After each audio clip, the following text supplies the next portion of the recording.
بسم اللہ الرحمن الرحیم رب زدنی علما۔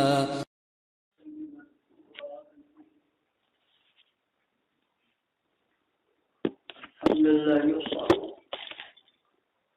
وشكرا كما يحب ربنا ويرضى. أشهد أن لا إله إلا الله وحده لا شريك له وأشهد أن محمدا عبده ورسوله. أما بعد،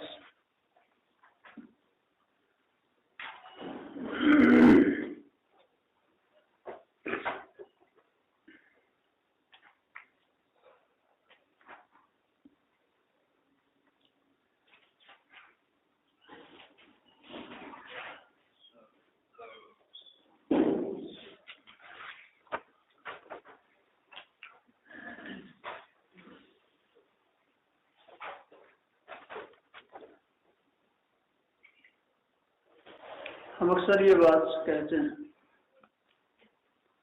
کہ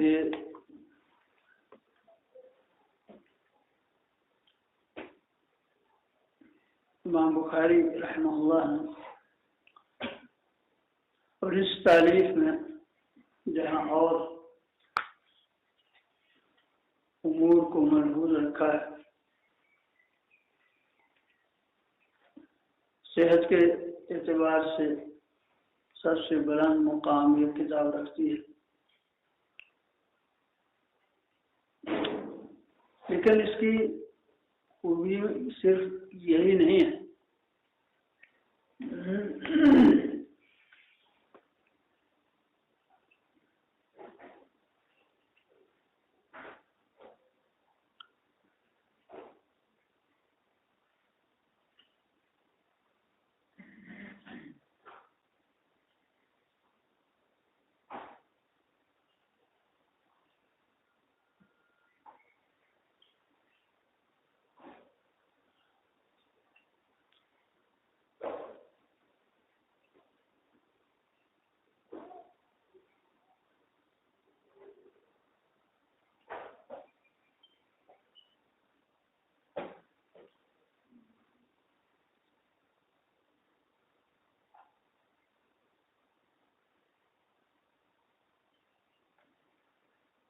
فارسی میں کہتے ہیں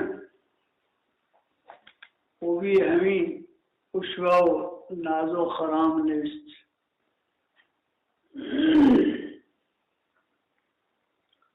بسیار شیوہ ہست بتارا کے نام نیست،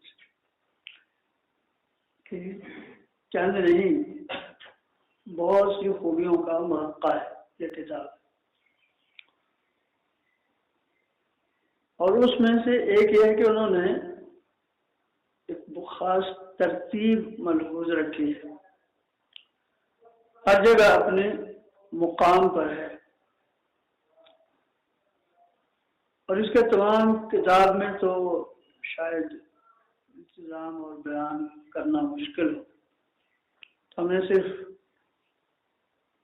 باقی جگہ پر بھی کوشش کریں گے، لیکن کتاب العلم چونکہ ابواب کے اعتبار سے ایک درمیانی سی کتاب ہے کہ اس کے ابواب کی تعداد 53 ہے جیسے آپ کے سامنے ہے،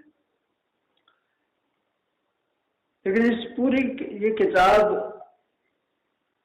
اس کے ابواب بھی باہم ترتیب رکھتے ہیں، ایک ربط رکھتے ہیں اور ایک ترتیب رکھتے ہیں، اس کا آغاز ہے، اس کا اختتام ہے، تکمیل ہے، ایک دائرے کی طرح جیسے ایک تالیف ہوتی ہے۔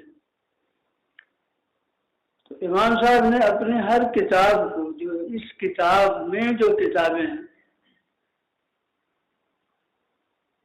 ان میں سے ہر کتاب کو مستقل کتاب بنایا ہے،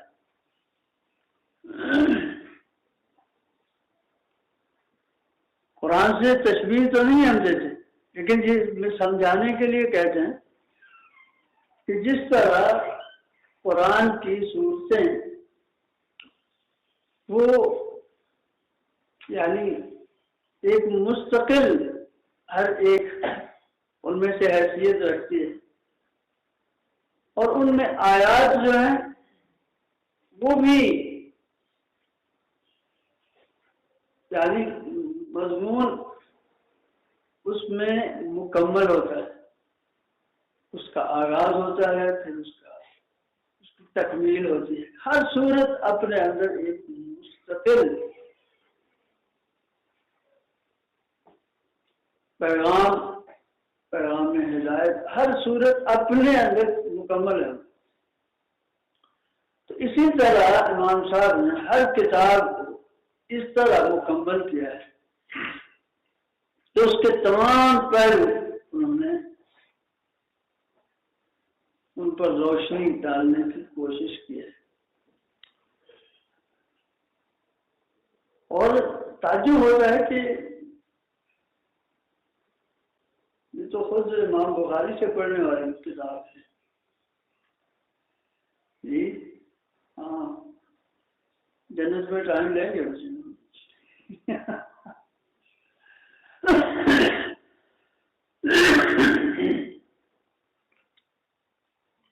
کہ آپ بھی گتھیاں سن جائیے، حافظ ابن حجر اور رحمانی تو پتہ نہیں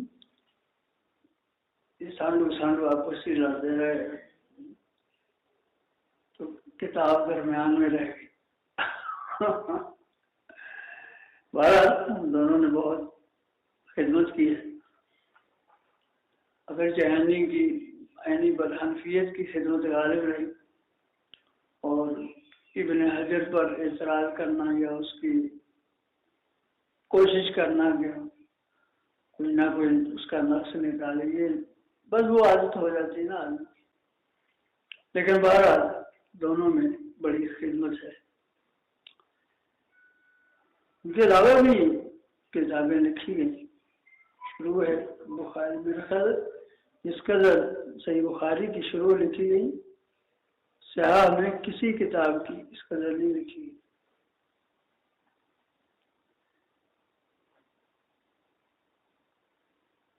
صحیح مسلم تو اس بارے میں خاصی یعنی محتاج بیان ہے، اس کو کوئی ابن حجر نہیں ملا۔ تو خیر ہم آج بات کر رہے ہیں کتاب العلم جو ہے امام بخاری کی۔ ہم نے کہا تھا کہ اس کے تمام ابواب کی ہم آپ کو بتاتے ہیں کہ ترتیب کیا ہے، باہم ربط کیا ہے، کس طرح بات شروع ہوتی ہے۔ اختصار کے ساتھ تو ہم پہلے بھی کر چکے ہیں۔ تو سب سے پہلا باب ہے اس میں فضل العلم۔ اس میں انہوں نے احادیث کے بجائے صرف 2 آیتیں ذکر کی ہیں۔ یرفع اللہ الذین آمنوا منکم والذین اوتوا العلم درجات واللہ بما تعملون خبیر۔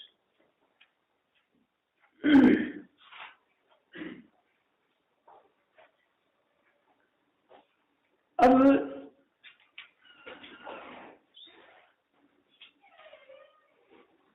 بعض لوگوں نے یہاں پر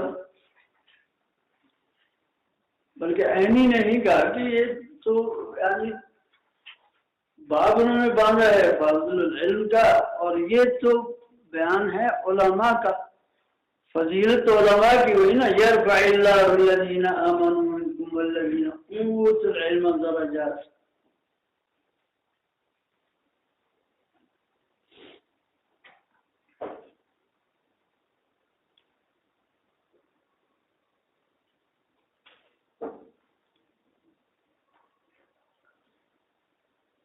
لیکن یہ صرف ان کے لازم و ملزوم ہے۔ مسئلہ یہ ہے کہ مخلوق میں ساری کی ساری مخلوق میں جو فضیلت کا معیار ہے نا وہ اللہ تعالیٰ کا تقرب ہے کہ کوئی کس قدر اللہ کے قریب ہے، جس قدر اس کا درجہ اللہ تعالیٰ کے ہاں ہے وہی فضیلت ہے۔ تو جب اللہ تعالیٰ فرماتا ہے کہ اہل علم کو اللہ تعالیٰ بلند درجات عطا فرمائے گا، تو یہ علم کی فضیلت ہوئی کہ وہ ذریعہ ہے اس فضیلت کا. تو یہ صرف علماء کی نہیں، یہ علم کی بھی فضیلت ہے.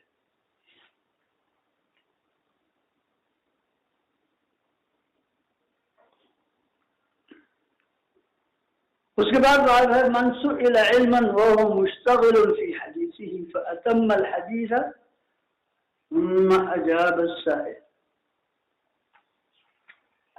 تو جب یہ علم اس قدر فضیلت والی چیز ہے تو پھر یہ حاصل ہوتا ہے سوال سے. سوال و جواب اسی سے علم حاصل ہوتا ہے.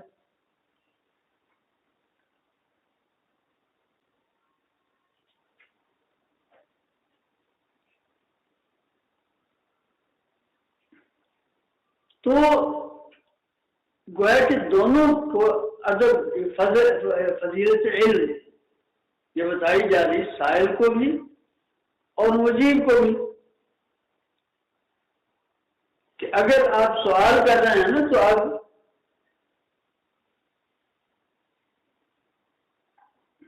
جس سے سوال کیا جا رہا ہے، جو عالم ہے، جو معلم ہے، وہ ایک اور بات کر رہا ہے تو ضروری نہیں ہے بلکہ وہ پہلی بات مکمل کر لے پھر اس بات کا جواب دے.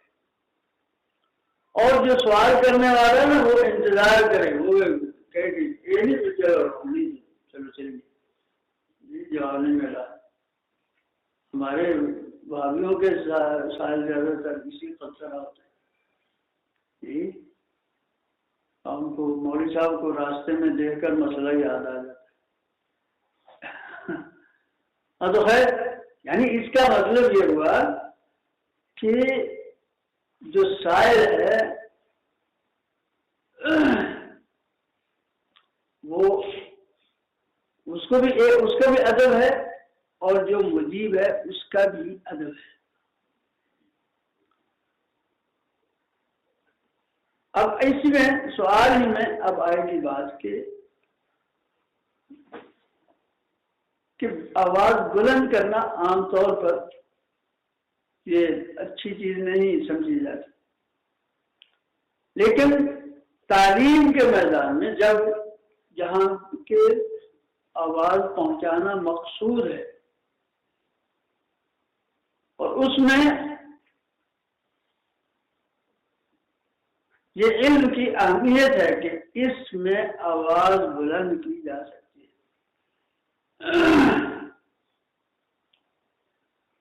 جب نبی ہم خطبہ دیتے تھے اعلیٰ صوت، آپ کی آواز بلند، ورنہ عام طور پر آپ بلند آواز سے نہیں بولتے. تو علم کی ساتھ کیونکہ اس کا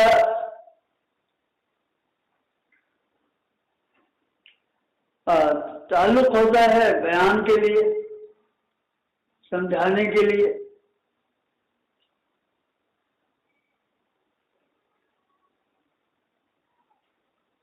اب بات یہ ہے کہ علم کس چیز کا نام ہے؟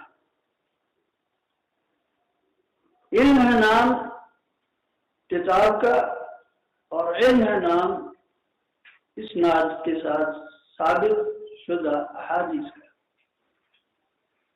قرآن حکیم میں ہے سورہ احقاف میں ایتونی بکتاب من عند اللہ او اثارۃ من علم ان کنتم صادقین. ان دو چیزوں کا نام علم ہے، یا کتاب اللہ یا پھر سند کے ساتھ ثابت حدیث. آثار نعم المصیجۃ للفصل آثار. تو اب علم کو آگے جو بیان کرنا ہے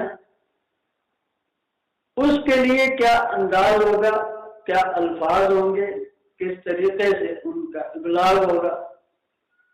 وہ بتا دیا کہ محدث کہے گا حدثنا، یہ اخبرنا، انبأنا،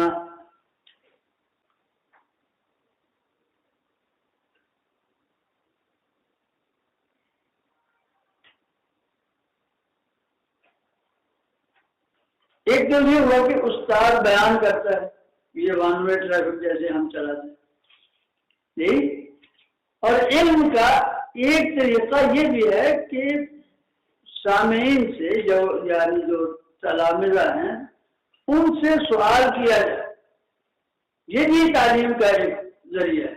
چنانچہ اس سے اگلا باب انہوں نے باندھ دیا، طرح الامام المسألة على اصحابه ليختبر ما عندهم من العلم۔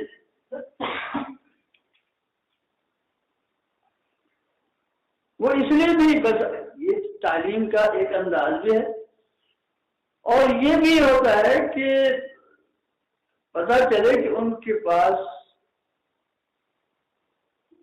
یعنی فہم کا، ان کے علم کا مرتبہ کیا ہے، تاکہ اس کے مطابق بات کی جائے نا۔ ہم ایسی بات کرتے ہیں کہ وہ سروں کے اوپر سے گزرتی رہے، پتہ بھی نہ چلے کہ، اور ہم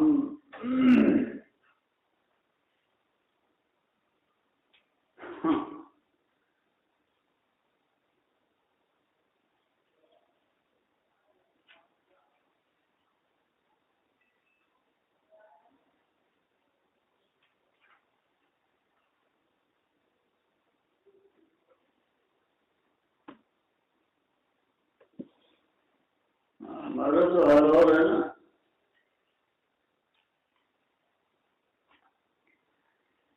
منگوں کو خواب دیدہ عالم تمام کا۔ فارسی شاعر کہتا میں گونگا ہوں، میں نے خواب دیکھا اور دنیا ساری کی ساری بہری، مجھ سے بیان نہیں ہوتا، لوگوں سے سننا نہیں چاہتا، تو بات کیسے آگے بڑھ۔ اب ہماری حالت تو اس طرح کی ہے نا، جی ہمارے پاس قوت بیان نہیں ہے، لوگوں کے پاس فہم نہیں ہے، تو بات آگے کیسے چلے، اس طرح کا معاملہ ہے۔ پر اللہ المستعان، فارغ تو نہ بیٹھیں گے نا، کچھ تو کریں گے۔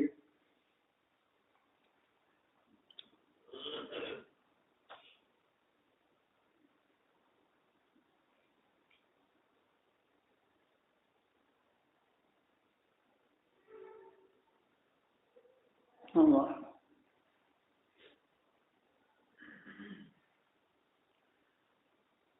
اللہ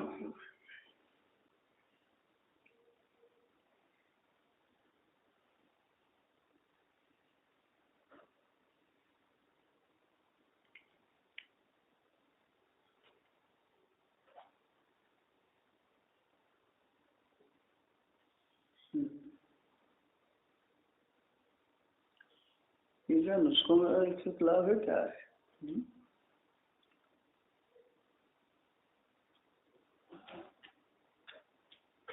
چھٹا باب ہے یہاں، باب ما جاء فی العلم۔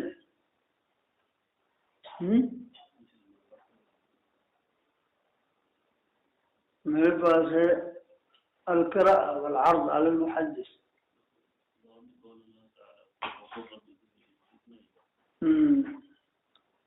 یہ نسخوں کا اختلاف۔ ہاں تو اب وہی جو کہاں یعنی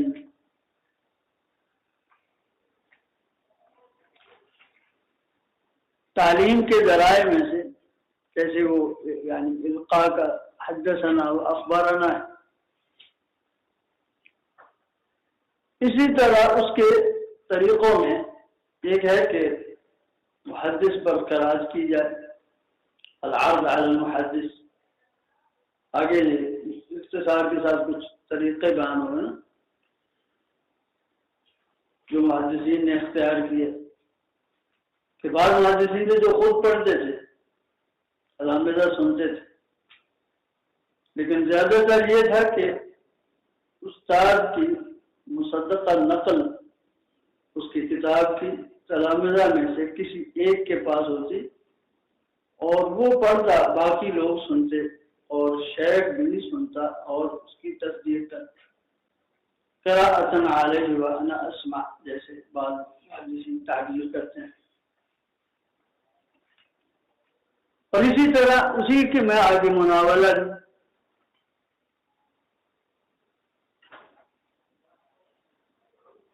کہ کتاب کی کتاب بھی کسی کو دی جا سکتی ہے جب یعنی قابل اعتماد ہو۔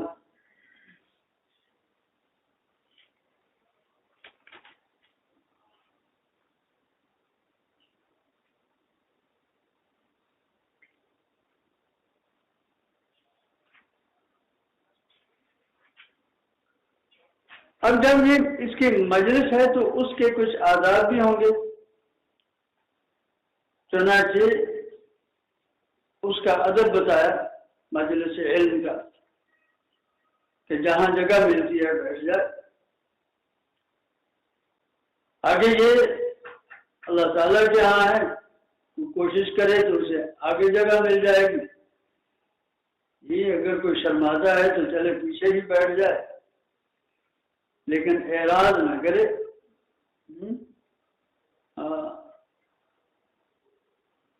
کن عالما او متعلما او محبا لهما فلا تكن رابعا، تو ایسا نہ ہو۔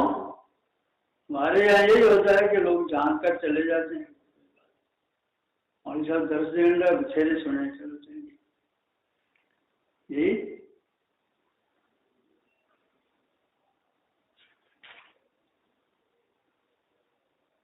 اور آگے ایک اور بات بتائیے دیکھو کہ رب مبلل او عامل سامع۔ اب اس جو بیٹھنے کی ترتیب ہے نا، اس کی اگرچہ ایک اہمیت تو ہے، ایک ہے شوق سے آگے بیٹھتا ہے، ایک ہے جو یعنی حیا کی وجہ سے پیچھے بیٹھ گیا یا اس کو جگہ ہی وہاں ملی، تو صرف جو آگے بیٹھنے والا ہے وہ اتنا یہ نہ سمجھنے لگے کہ میں آگے بیٹھتا ہوں جی، اور وہ بیک بینچر ہے، ہمارے اسکولوں میں اصطلاح چلتی ہے، جو ہوتے ہیں نا نکمے طلبا، ان کو کہا جائے بیک بینچر، وہ پچھلی بینچوں میں بیٹھنا۔ تو یہ ایسی مجلس ہے رب مبلغ او عامل سامع، تو اس ترتیب کا اس میں کوئی دخل نہیں ہے۔ بس اوقات جو پیچھے بیٹھا ہوا طالب علم ہے نا، وہ سامنے بیٹھے ہوئے سے زیادہ یاد رکھ رہا ہوتا ہے۔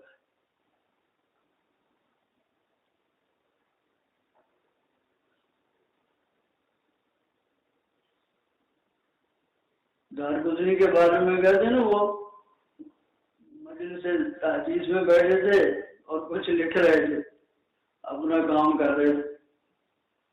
ایک آدمی نے سازی نے کہا کہ یہ کیا کر رہے؟ وہ سنا رہے ہیں حدیث اور تم بیٹھے اپنا کام کر رہے۔ انہوں نے کہا تو اپنا کام کر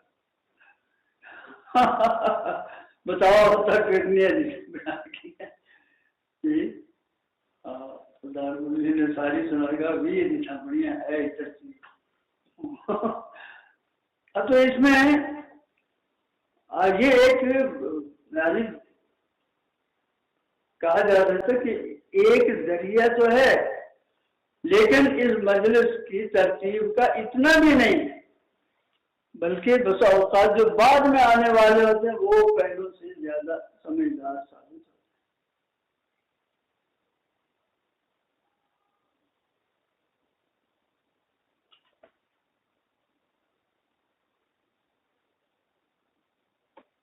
اب اس کے بعد ہے کہ العلم قبل العمل۔ اس میں ہم نے اس وقت کہا تھا کہ یہ علم کی فضیلت بیان کی ہے، معنی یہ ہے کیونکہ شیطان وسوسہ ڈالتا ہے کہ جب عمل کے بغیر علم کا فائدہ کوئی نہیں تو چلو رہن دیں، پڑھ لیں گے، یہ منفی سوچ ہوتی ہے۔ جی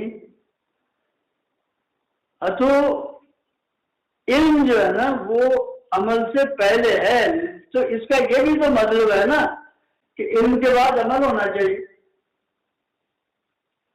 اس کی دلالت التزامی تو یہ ہوئی نا کہ علم قبل العمل ہے، تو اس کا مطلب ہے کہ العمل بعد العلم.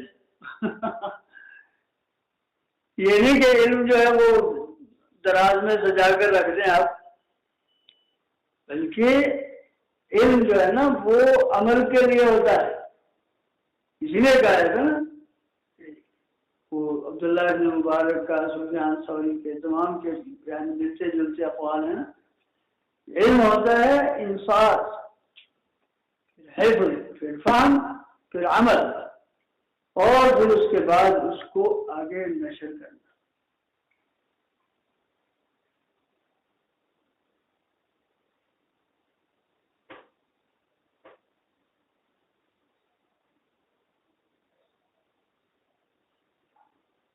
ہاں اس میں یعنی علم میں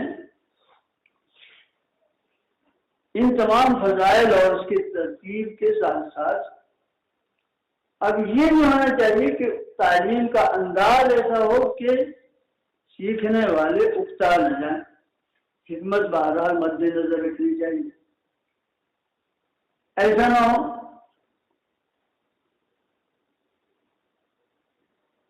کہ ایک دم سے آپ اتنا پڑھا دیں کہ لوگ اکتا ہی جائیں، تھک جائیں.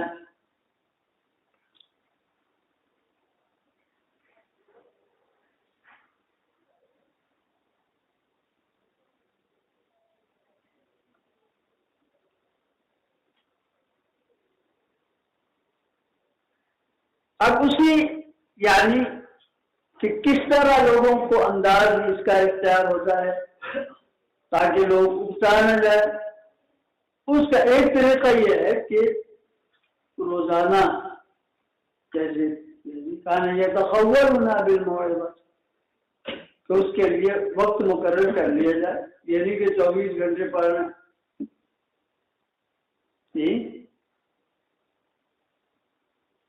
اسی لیے یہ جو ہمارے موجودہ تعلیمی ادارے ہیں ان میں حصص مقرر کر لیے جاتے ہیں تاکہ ورائٹی ہو جائے. تھوڑا سا وہ ابھی آپ حدیث پڑھ رہے ہیں، اس کے بعد کچھ اور پڑھ رہے ہیں، تو وہ اس سے نا ذرا ایسے ہوتا ہے جیسے مجلس بدل گئی. جی اور خواتین بھی گھروں میں سامان کی ترتیب بدلتے رہتے ہیں نا، آج گلاس چپ ادھر آتے کالے ادھر آتے، وہ پھر کچھ نیا سا محسوس ہونے لگتا ہے. تو یہ جو یعنی انداز اختیار کیا جاتا ہے نا حصص کا جسے آپ کہتے ہیں، وہ اس لیے ہوتا ہے ایک طرح کی اکتاہٹ دور کرنے کے لیے، سستی تھوڑی سی پیدا کرنے کے لیے، توجہ ہو جاتی ہے. ایک ہی کام اگر آپ کرتے جائیں گے نا تو اس میں ذرا اکتاہٹ ہوتی ہے. تو اس کا ایک انداز ہے، یہ اجتہاد ہے، اچھا اجتہاد ہے. تو جس طرح یعنی اوقات میں انتخاب کیا جاتا ہے، اسی طرح افراد میں بھی انتخاب ہو سکتا ہے. آج 8ویں والے آ جاؤ، کل 7ویں والے آ جاؤ، آج مرد آ جائیں، کل خواتین آ جائیں. تو یہ بھی ایک گویا کہ انداز ہے اسی کی، وہ جو ہے نا اکتاہٹ دور کرنے کا، نشاط پیدا کرنے کا. چنانچہ آگے یہ ساری باتیں اس کی آگے.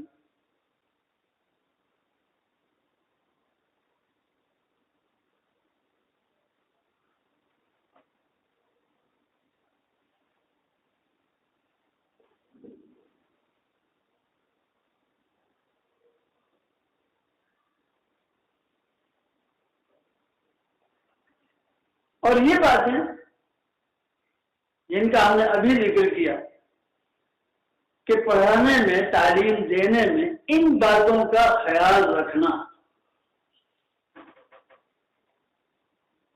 یہ علم کے گہرے فہم کے ساتھ تعلق رکھتا ہے. اس کو اپنے مادے پر علم پر اس علم کا اس پر خود اس پر بھی اثر ہے. یہ نہیں کہ جتنا اس کے دماغ میں سارا آج اس نے انڈیل کر ہی جانا ہے. جی ہماری بات خطبات وہ ایسے کھڑے ہوتے نا کہ سارا نظام نافذ کر کے تو ایسا نہیں ہوتا.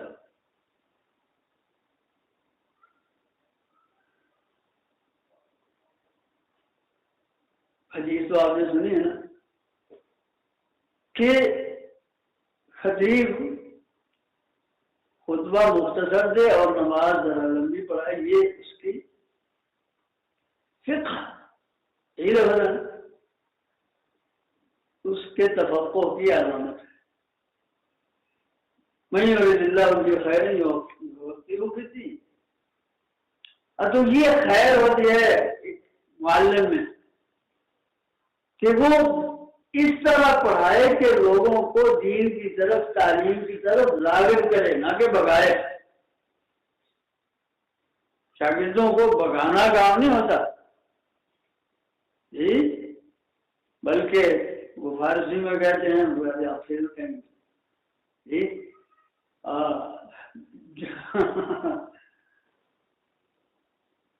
جمعہ کو مکتب عورت تفلے گریز پائے.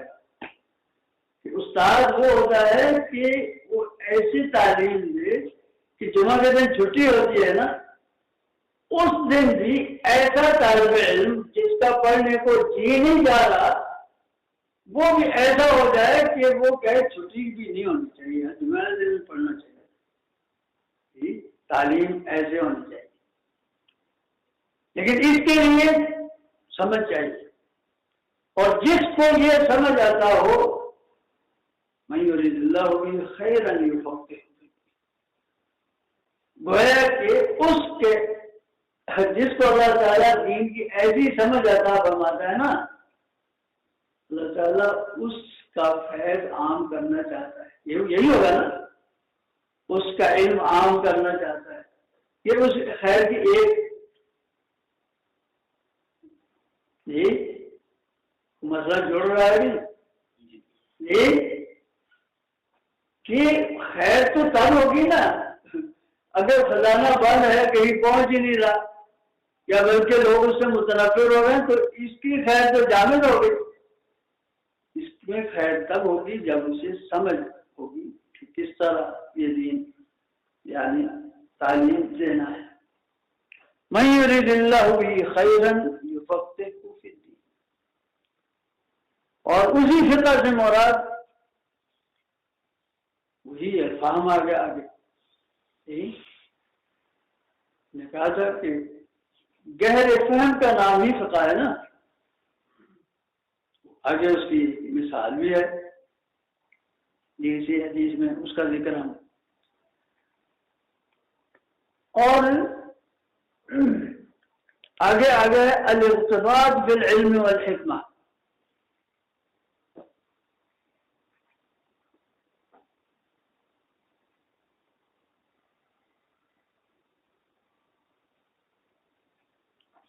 کہ یہ بھی گویا کہ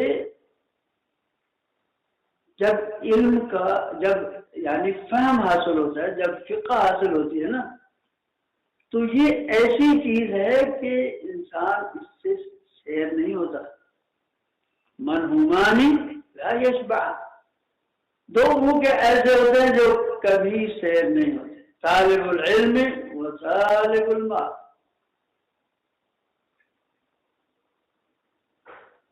ہم نے آج تک کوئی دکاندار نہیں دیکھا جی جو 10 بجے کو یار کافی کمال ہے چلو چلیے وعلیکم السلام جی، ایسا کبھی نہیں ہوگا. بلکہ اگر لوگ آ جائیں تو ان کا کہے گا یار ہری بابا لگ گیا آج اٹھ رہے جی وہ دوپہر کا ہو سکتا کھانا بھی چھوڑ دیتے ہیں گاہ بھی بڑے جی. منہومان لا یشبعان. تو دین کی سمجھ جب آتی ہے نا تو اس میں کوئی ایسا مرحلہ نہیں آتا علی کے کافی یار ایف ایس سی کر لے عالیہ پڑھ لیا ہم نے ہمارے دربار کو یہ بڑی وہ دین کی سمجھ نہیں ہوتی. کوئی یہاں گیا کوئی وہاں گیا سمجھنے لگتے ہیں بس ٹھیک ہے نماز ہی پڑھا لیجیے تقریر بھی ہوا ہی کر لیجیے. وہ اپنے آپ میں وہ اپنا جسے تقدیر کہتے ہیں وہ خود ہی لگاتے ہیں ممتاز ٹھیک ٹھاک پڑھا دی. حالانکہ حالت اس کی اس نمازی کی طرح ہوتی جی جس میں کیسے پوچھا ہی بغیر وضو نماز ہونے کی میں پڑھی سی ہوگی جی. اس طرح کی خطبے دیتے ہیں اس طرح کی نمازیں پڑھاتے ہیں اور سمجھتے ہیں ٹھیک ٹھاک ہم کام چلا لیتے ہیں. یہ وہم ہوتا ہے. بلکہ جب سمجھ ہوتی ہے نا تو پھر اس میں ارتباط پیدا ہوتا ہے. ہاں وہ دامنے کو پر چڑھ کر کے نہیں سمجھتا میں سب تو چڑھ گیا بلکہ اسے پتا ہوتا ہے آگے قراقرم بھی آ رہا ہے آگے K2 ہے آگے ماؤنٹ ایوریسٹ ہے یہی کہاں علی بن مدینی ہے کہاں احمد بن حنبل ہے یہی تو اس کی نگاہ بلند ہوتی ہے. اقتباس بالعلم یہ ہے اصل چیز اس میں یہی ہوتی ہے یہی. اور علم کی کوئی حد نہیں ہے حقیقت بھی ہے. یہ کوئی صرف یہ کوئی اضافی کوالٹی نہیں ہے انسان میں جائز کہ سمجھے کہ مجھے اور زیادہ علم ہے. بات یہ ہے حقیقت یہ ہے فوق ذی علم عالم. آدمی خواہ موسیٰ کلیم اللہ بھی ہو اس سے بھی بڑا عالم اللہ تعالیٰ نے پیدا کیا ہوا ہے. چنانچہ اگلا باب ہے نا ذهب موسیٰ الی خضر جی کہ اس میں کوئی حد نہیں ہے فوق کل ذی علم عالم. اور اگر کوئی سمجھنے لگتا ہے کہ میں یہی ایسے باتیں مینو اپنے تو بڑا کوئی نہیں دیتا اللہ تعالیٰ کہنے چل گیا کافی پیدل چلا رہے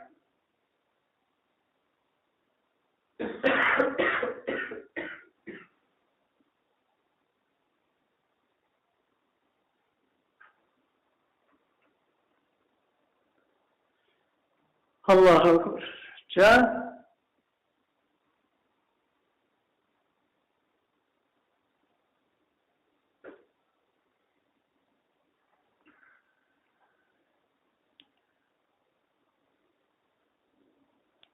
ہاں تو اس کے لیے پھر سفر بھی کرنا پڑتا ہے جانا بھی پڑتا ہے. اور یہ بھی یاد رکھنا ہے کہ صرف انسان کی کوشش اس میں کافی نہیں ہوتی بلکہ توفیق اللہ تعالیٰ کی طرف سے. علم تب ملتا ہے جب اللہ تعالیٰ عطا فرماتا ہے. یہ قول نبی صلی اللہ علیہ وسلم اللہم علمہ الکتاب. اسی لیے کہا جاتا ہے اساتذہ سے دعا لینی چاہیے جی اور اپنے لیے بھی دعا کرنی چاہیے قل رب زدنی علما. یہ تو صرف کوشش جسے جس سارے اعمال میں ہے کہ اگر انسان صرف اپنی کوشش پر اتکال کرتا ہے تو یہ تو نہیں. اسے پتا ہونا چاہیے کہ علم اللہ کے پاس ہے. لا یحیطون بشیء من علمہ الا بما شاء. اور جو کچھ اس نے دیا ہے نا وہ بھی وہ اب ہمارا نہیں ہو گیا وہ اب بھی اسی کا ہے. جب چاہے واپس لے لے. جی جس طرح بچہ پوچھا اسی طرح بابا پوچھا بھی آ کی جی وہیں کا وہیں پہنچ جاتے. یہ تو صرف نبی صلی اللہ علیہ وسلم کی خصوصیت ہے نا سنقرئک فلا تنسى. وہاں بھی کہہ دیا ڈرا دیا نا الا ما شاء اللہ جی ہاں.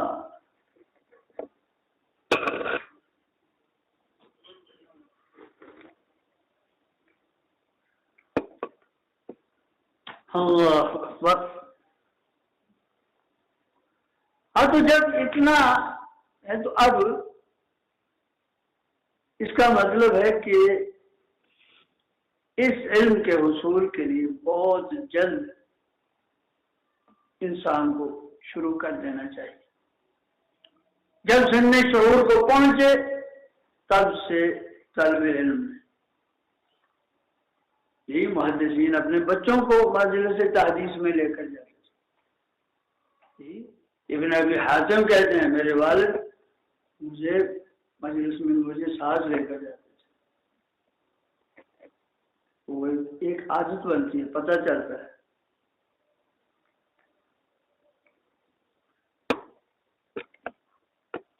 تو پھر اس کے بعد سن شعور بھی آ گیا.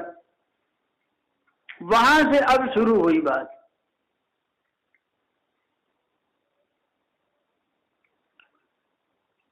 تو اس کے لیے پھر نکلنا بھی پڑے گا. گھر بیٹھے علم حاصل نہیں ہوتا. اور یہ سفر چھوٹے بھی ہوتے ہیں بڑے بھی ہوتے ہیں. اگر اپنے شہر میں عالم ہے تو آدمی اپنے گھر سے اس تک تو جائے گا نا. جیسے عبداللہ ابن عباس نبی صلی اللہ علیہ وسلم کے گھر تک گئے نا، اس وقت وہی منبع علم تھے. تو اپنے گھر میں سوئے نہیں، نبی صلی اللہ علیہ وسلم کے گھر میں سوئے. اس لیے علم کے لیے دیکھیں کہ آپ رات کی کیسے گزارتے ہیں، اور اسی رات دعا بھی پالی اللہم علمہ الکتاب. تو اس کے لیے نکلنا پڑتا ہے، وقت دینا پڑتا ہے، کچھ وقت گزارنا پڑتا ہے. اپنے گھر سے نکلیں گے، پھر صرف گھر سے ہی نہیں، پھر آگے دو چار باتیں ذکر کر کے پھر آپ کو پھر اگلے رحلے کی بات کریں.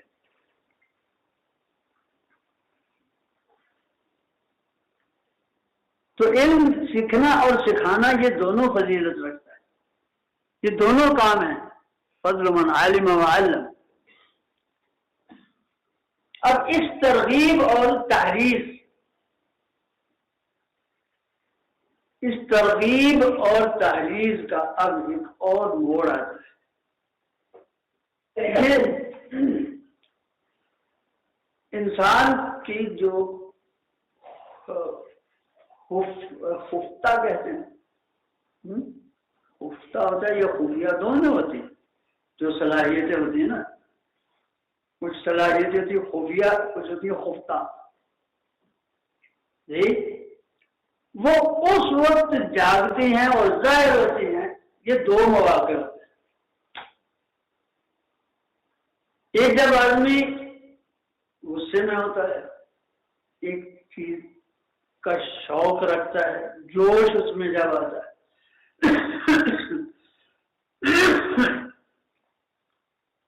اور ایک جب اسے کسی چیز کا خوف لاحق ہوتا ہے. جی بندہ گھر بیٹھا اٹھا نہیں جاتا، جی کو بھی اب گلاس پڑھائیوں کہ نہیں یار اب بھی بھر لا.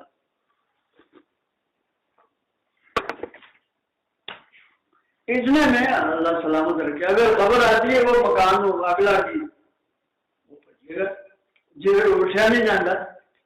تو یہ جو خفتہ صلاحیت ہوتی، جب خوف ہوتا ہے نا تب وہ قوتیں بحال ہوتی. اور ایک جب جوش آتا ہے،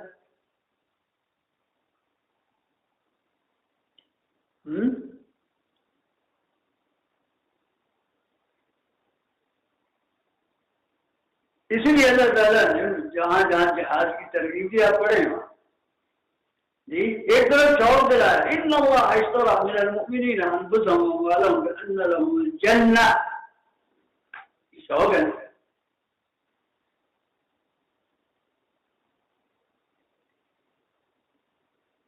اور دوسری طرف الا تنفروا يعذبكم الله قوم عظیم.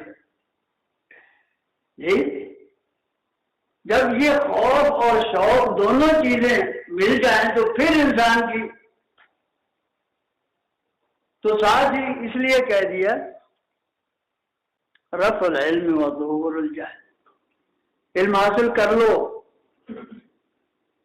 ایک تو یہ پہلے تو شوق کی باتیں ہو رہی تھی نا، اس کی فضیلت بیان کی، اب یہ تھا ڈرا بھی دیا کہ یہ خزانہ اٹھنے والا ہے، یہ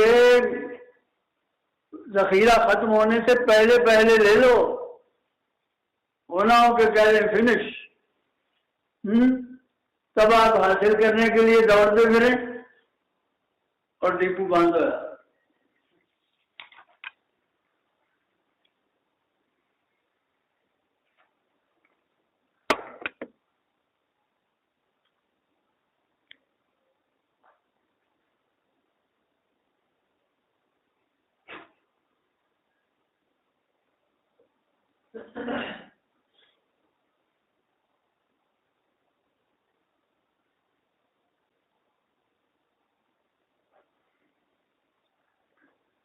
اور اس کے بعد فضل العلم، اس کے بارے میں ہم بات کر چکے ہیں کہ ایک تو اس کی حد نہیں، اور دوسرا یہ کہ جو اپنے سے زائد ہو نا اسے بانٹنا چاہیے، دینا چاہیے۔ اور اس کے علم اور نشر میں یعنی ہر حال میں مصروف، یہ کمال ہوتا ہے کہ ہر جگہ پر، ہر مقام پر، جہاں بھی موقع مل رہا ہے علم نشر ہو رہا ہے۔ یہ نبی صلی اللہ علیہ وسلم کی حیات طیبہ ہے، تو بڑے علماء بھی اس طرح رہے، ہر ایک کی باتیں ہوتی ہیں۔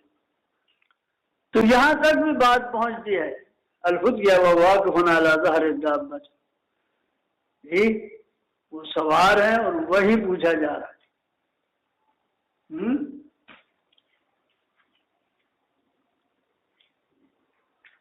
اس نے کہا نا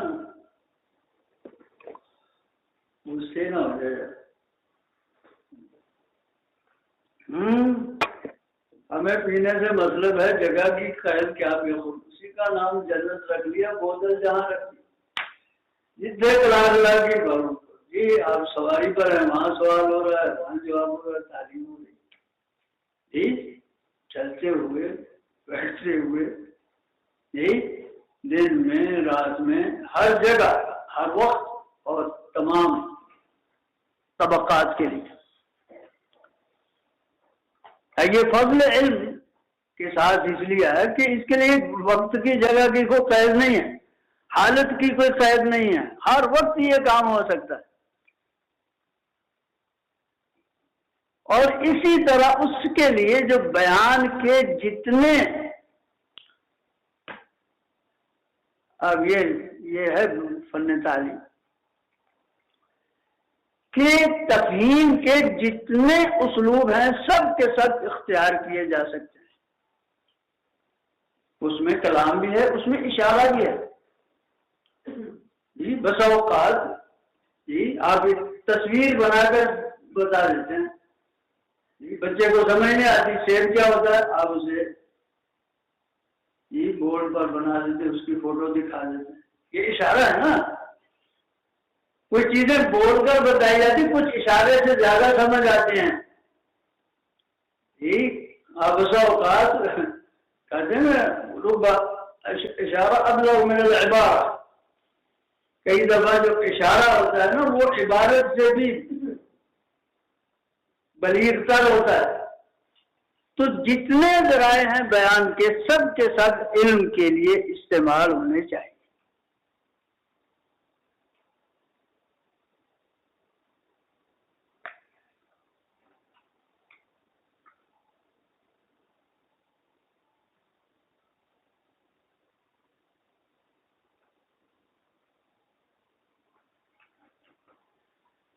اور پھر طلبا کی طرف بات آتی ہے تو انہیں ترغیب دلائی جاتی ہے کہ حفظ یاد کرو،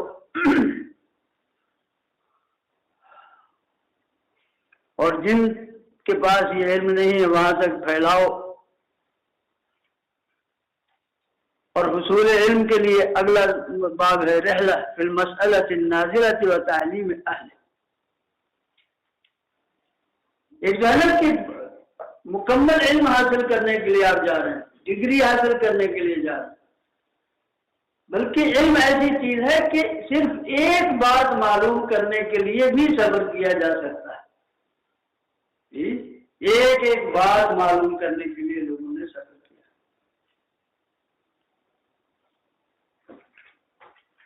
وہ جو مشہور قاری ہے نا سبا کے، ابو عمر،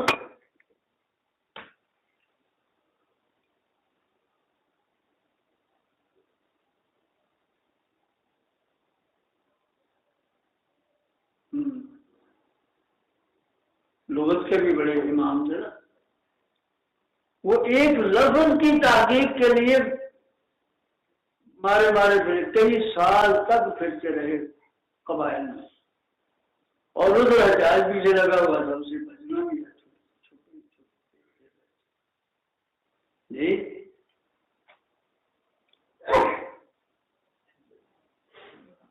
ہاں، تو وہ طواف کر رہے تھے، اسی دوران وہ بدوی نے وہ شعر پڑھا، پہلا مصرع پتہ نہیں کیا دوسرا ہے نا، مشہور ہے، ابھی ذہن میں نہیں آ رہا.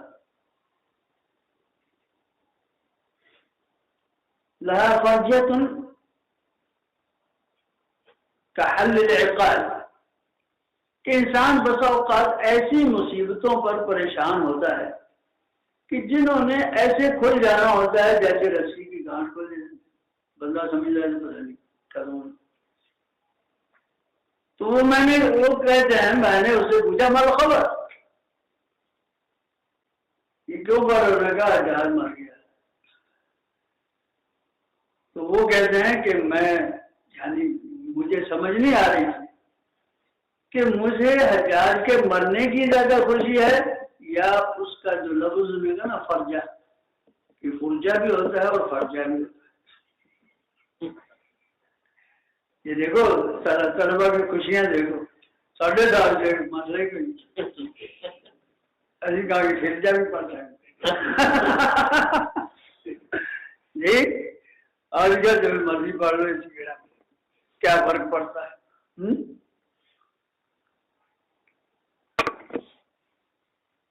سنایا کرتے نا، کوئی طالب علم جا رہا تھا راستے میں، اس رات کو پولیس والے نے بلا لیا، کون ہے تم؟ میں کہا طالب علم. میں کہا کہ یہ طالب علم ہے، لیکن یہ کہ طالب علم اور دادے کو بدل یہ مرضی پر. ہاں، تو ایک ایک لفظ بھی، حالانکہ اس کا تعلق لغت کے ساتھ ہے، تو دوسرے علوم کی تلاش میں بھی لوگ اس طرح کوشاں رہے، بڑا سفر کیا، مشقتیں برداشت کی. تو اس میں جی تو ایک ایک مسئلے کے لیے بھی، اور وہ اس سے اگلا جو باب ہے اس کا تعلق بھی شوق ہی سے، کہ اگر خود پورا وقت نہیں دے سکتا تو کسی دوسرے کے ساتھ باری مقرر کر لے، ایک دن وہ چلا جائے، ایک دن وہ سیکھ لے، پھر بعد میں آپس میں. جی ہمارے مدارس میں تو یہ بہت چلتا ہے. جی آپ میرے دوستوں کے لیے نوٹس تیار کر لیتے ہیں، آج کی بڑا چلا ہے کاپی ہے، ہمارا کاپیوں تک معلوم.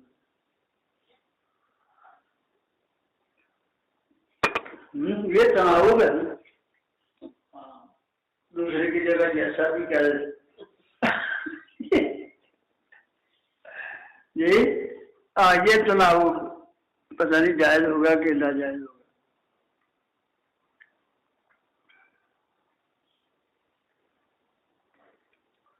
تو جب اتنی علم کی اہمیت ہے تو کبھی کبھی جو معلم ہے وہ تعلیم میں اسے غصہ بھی آئے گا جب طلبہ کی طرف سے وہ غفلت دیکھ رہا ہے کہ وہ مسئلے کی اہمیت کو نہیں سمجھ رہے، جس قدر وہ مسئلہ اہم ہے اسے وہ اہمیت نہیں دے رہے، تو معلم کو غصے کا اظہار بھی کرنا چاہیے. جی ہر جگہ ایک ہی نہیں دوا کام دیتی، زہر بھی کبھی کرتا ہے کار تریا بھی. جی چمن میں تلخ نوائی میری گوارا کر، کہ زہر بھی کبھی کرتا ہے کار تریا بھی. تو کبھی کبھی غصہ بھی دکھانا پڑتا ہے. جی ہاں تو آگے نا الغضب فی الموعظۃ والتعلیم اذا رأى ما یکرہ. اب یہ تو نہیں کہ طلبہ سو رہے ہوں اونگ رہے ہوں جی اور استاد خوش ہو رہا ہو کہ چلو اس سے منگ چھانے تو یہ نہیں ہونا چاہیے. تو انہیں جھنجھوڑنا چاہیے، تنبیہ کرنی چاہیے. ان میں کہیں ایسا وقت بھی آتا ہے. اللہ اکبر. اور اگر استاد اس طرح ناراض ہوتا ہے تو ایسے میں جو سیکھنے والا ہے متعلم ہے اس کو کیا کرنا چاہیے؟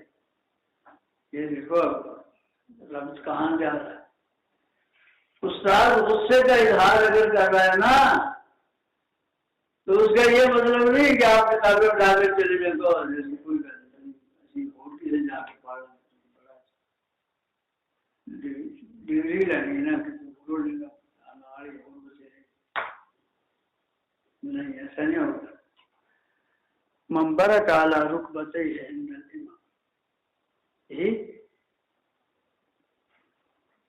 نبی صلی اللہ علیہ وسلم نے جب ناراضی کا اظہار کیا حضرت عمر گھٹنوں کے بل بیٹھ گئے. جی رضیت باللہ رب بالاسلام. جی استاد کے حضور معذرت کرنی چاہیے، اظہار. جی تو یہ معلم اور متعلم دونوں کے آداب دیکھو کس طرح. جی ہے ترتیب کوئی؟ ہاں منبر کالا رکبتیہ عند الامام او المحدث. اور ساتھ ہی اب استاد کو اس بات کا اہتمام کرنا چاہیے، اس طریقے سے تعلیم دے کہ اس کے طلبہ اچھی طرح سمجھ پائیں. اس کے بہت سے طریقے ہیں. پہلے آپ پڑھ چکے ہیں آواز بلند کرے گا، پھر یہاں ایک یعنی بات ایک سے بات یہ نہیں کہ میں نے کہہ دیا ہے بلکہ 2 دفعہ 3 دفعہ اس کو دوہرا دے. نبی صلی اللہ علیہ وسلم بات دوہراتے تھے تاکہ اچھی طرح سمجھ میں آ جائے. من اعاد الحدیث ثلاثا لیفهم عنه. اب آگے جو ابواب ہیں وہ تعلیم کے عام کرنے کے ہیں. جی مرد عورت کی، جی خواتین کے لیے، سب کے لیے یہ باب کھلا ہے. الحرص علی الحدیث. اللہ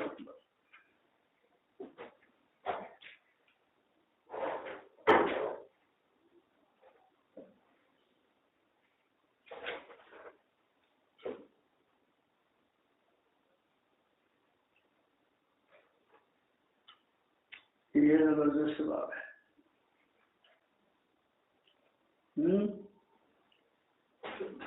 اللہ اکبر.